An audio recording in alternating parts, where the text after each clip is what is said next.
Did you develop a multi-year plan for staffing and expansion?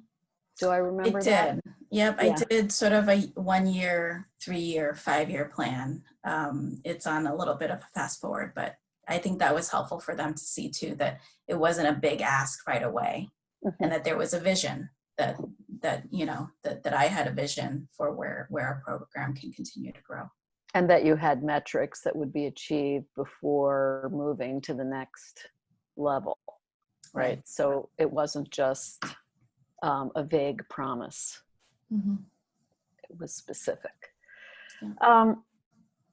You mentioned, I think it was in the context of the pandemic, that you developed a peer support process, not just within your hospital, but across your community.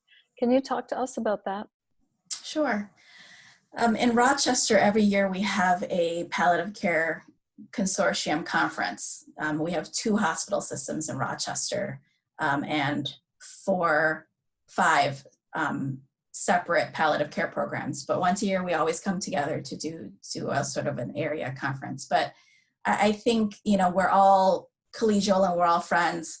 But we all stay within our little towers and our little bubbles. And so once again, when I was faced in this crisis and felt really lonely and unsure about what was happening, I mean, part of being a young director is I don't have a lot of experience and I want to be a good leader. And so I was reaching out to get advice and to sort of create connections. It's again, creating connections to help all of us lift each other up. So I emailed all of the directors of all of the programs in our area and set up a weekly meeting. And I think it was kind of clear from the beginning that it wasn't business. We were going to get together. And again, this was going to be a safe space where we could just be like, I am really scared, or I am wigging out. I don't know what to do. Because I think with our staff, we always have to be put together and we always have to feel like we have a plan and we're leaders and we have to lead, and we're not allowed to be scared, right?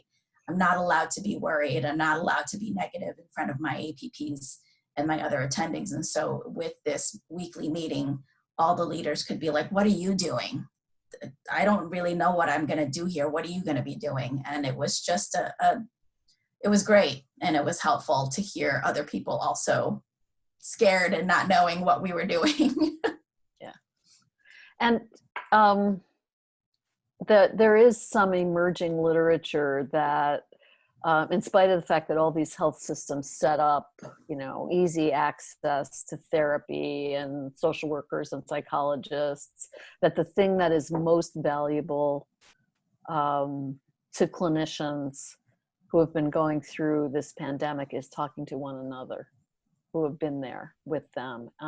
And your story really reinforced that for me.